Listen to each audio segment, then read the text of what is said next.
Hey everyone, very good morning and welcome back to my another vlog. Ado mayam aisa video ga kapa ngamdre edit to basu ngamdre kay gari koi ina moy su lam bari na kharan to hai ga hajikan gi weather se jingu ni sa su yam sai nom su yam ti aduna ina hajik se phi kha su do ko su khalam mani sigana leire mya ngasi su ani mule ba ko gi dragon fruit se ado ngasi se hega lai da kat pagi ina heke tawbani aduga ahumun mani ama khakti already hek na lore ngarang se jamun be henjan ki dore haina ado ngasi se pambi da ani khaka mullamme ma se dum lore lore ga amuk so tai su pan khala i macha macha mapo myam sari ado khangde jamna amuk ta punna pan ba jante ba ko mai se khara ma pala amuk lore kan amuk dumai palai ba ko ada makoi si hekpada kha nungai te kalli adu nai su katang comfortable oidre hekpada mobile ma khuta pai bai na ko aduga hekti he e hajik asise ai laida kat ke to bani ayuki lai khoram basiga adu me video se dum jang mina se kai kai tauba adu handaki dragon fruit se me am jamna size se chawba oide ba ko mamangda ahan ba pan ki buduna khara chawi se handak pambi siga jam pan bagi toida khangde pixel e no mono magi katang pixel e size se ददसु दुम जाय जुमदा पान बनिना जाम हेंजना चाउदगसु कैनाय दे खोइना दु जाम सार कै कै हापना तौदमिना को लेबाक तंग दा हापगा थाबनिना दुम जाय अदुने दो पियासु पिकनाय हजिक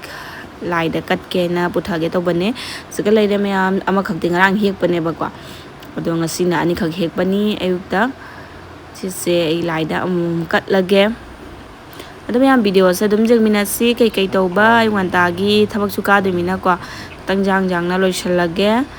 aduga mayam sigana leire gi numit leise ani ne ba ko handak se pambi ani katang oi na hamta tha ki bodo ado pambi ama de kha week oi ba ko pambi se ado leise sat loi khre ado ama si dikhra healthy oi beduni ado se leise am thi na phajana sakai re e hai batare machani me ama yama chauba nate ba ko size se jama chauba size ki sunflower do nate tang pitak ne ba ko do gi asgana butterfly pambi leiregi si mathanta hogalak pani phajadra sisu maru tarak padagi hogalak pa male ba ko kuphaja ma phajai sisu do me am asi phani seina muka ki tien bane ba ko lae agi rani fiam ga chana ga draina chen bani adu do machu se katang sisina cream chale ai duna kainu ne ba ko white ka si machu siga hai tare saji machu siga ado ngasi se tai bagi pi rage to bani se machu se kona lakho ga ango bara ohelle lo hong khong dong machu yaw da ba kuire me am phi ri dum leisan na pa ma ro thamaga ko lo hong ba jaw phang da ba kuire baina lo hong jaw to se asa jam nan bani asi se pure muka gi ni masa jam na li set pa su jam nungai ni manipur da gi khoi chi chem da gi na lo bane ba ko jam phajai phanek se jang lawadana se ngasi tai bagi pi rage dona ya puthorok pani do se na ingthang chena bagi dum haji jam nungai se phanek se set ba ado ingthang chena ge na ina se su puthorok pani tai bagi pi ge na se jam nungai jang se su walang thagi wana chap chai se phanek se sini adudi myam pi rage kona lohongba matam da setha bai duni lohongba jaw da ba kuire chahi ahum phajal lak tore phajana lohongba jaw da ba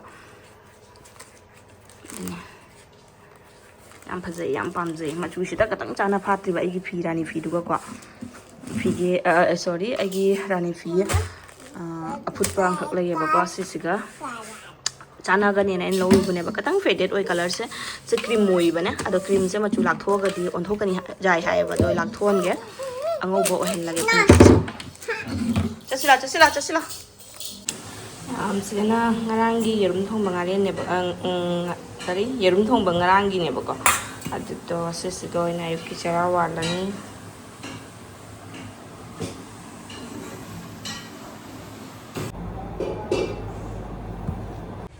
thharoi jemang pat kini me masa khunnan se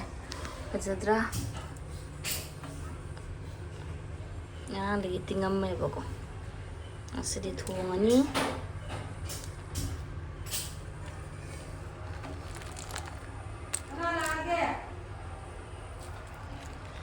medium size yang su chau da ba yang su pitta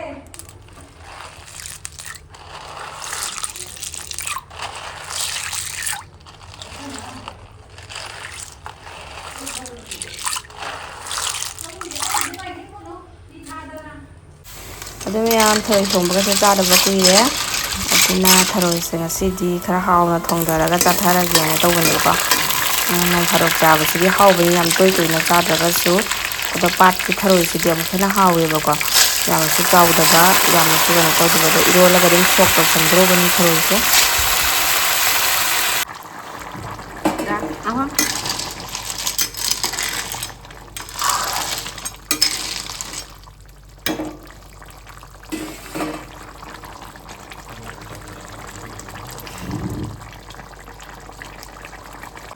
Hey ma'am, ngasi khajing bora chadaba kuirena khajing bora chage taubanebako da seisiga beson leire sidana khajing khara leire aduga tilauga jenamga hajik masla hapaga phajana khajing bora taurage dana mix taunadoinebako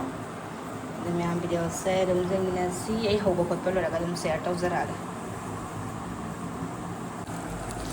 khoi bobok na hana khajing bora taudana jengai ma'am am hauweꯕ ꯑꯩꯈꯣꯏ ꯕꯣꯕꯣꯛꯅ ꯈꯥꯖꯤꯡ ꯕꯣꯔꯥ ꯇꯧꯕꯁꯦ ꯑꯩꯈꯣꯏ ꯃꯃꯥꯗꯣ ꯑꯗꯨꯗꯨꯅ ꯀꯩꯅꯣ ꯏꯕꯣꯛ ꯍꯣꯏꯗ ꯆꯠꯂꯒ ꯈꯥꯖꯤꯡ ꯕꯣꯔꯥ ꯌꯥꯝ ꯆꯥꯔꯛꯏ ꯑꯩꯈꯣꯏ ꯕꯣꯕꯣꯛꯅ ꯇꯧꯕ ꯑꯗꯨꯅ ꯑꯩꯁꯨ ꯈꯥꯖꯤꯡ ꯕꯣꯔꯥꯁꯦ ꯑꯗꯨꯗꯩ ꯄꯥꯝꯕ ꯍꯧꯈꯤꯕꯅꯦꯕꯀꯣ ꯑꯩꯈꯣꯏ ꯕꯣꯕꯣꯛꯅ ꯇꯧꯕꯗ ꯆꯥꯃꯟꯕꯗꯒꯤ ꯉꯁꯤ ꯑꯩꯁꯨ ꯇꯧꯔꯒꯦ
ꯍꯧꯖꯤꯛꯅ ꯃꯌꯥꯝ ꯕꯣꯔꯥ ꯍꯧꯕꯁꯨ ꯂꯣꯏꯁꯤꯜꯂꯛꯇꯣꯔꯦꯕꯀꯣ ꯑꯗꯨ ꯍꯥꯏꯔꯒ ꯈꯥꯖꯤꯡ ꯕꯣꯔꯥꯁꯦ ꯑꯩꯗꯤ ꯌꯥꯝ ꯄꯥꯝꯃꯤ ꯅꯨꯡꯊꯤꯟꯗꯒ ꯆꯥ ꯉꯥꯡꯒ ꯊꯛꯄꯁꯦ ꯌꯥꯝ ꯍꯥꯎꯕꯅꯤ ꯑꯗꯣ ꯁꯤꯁꯦ ꯍꯧꯖꯤꯛꯄꯨꯗꯤ ꯑꯗꯨꯝ ꯆꯥꯛꯀ ꯑꯗꯨꯝ ꯆꯥꯗ꯭ꯔꯣꯕꯅꯤ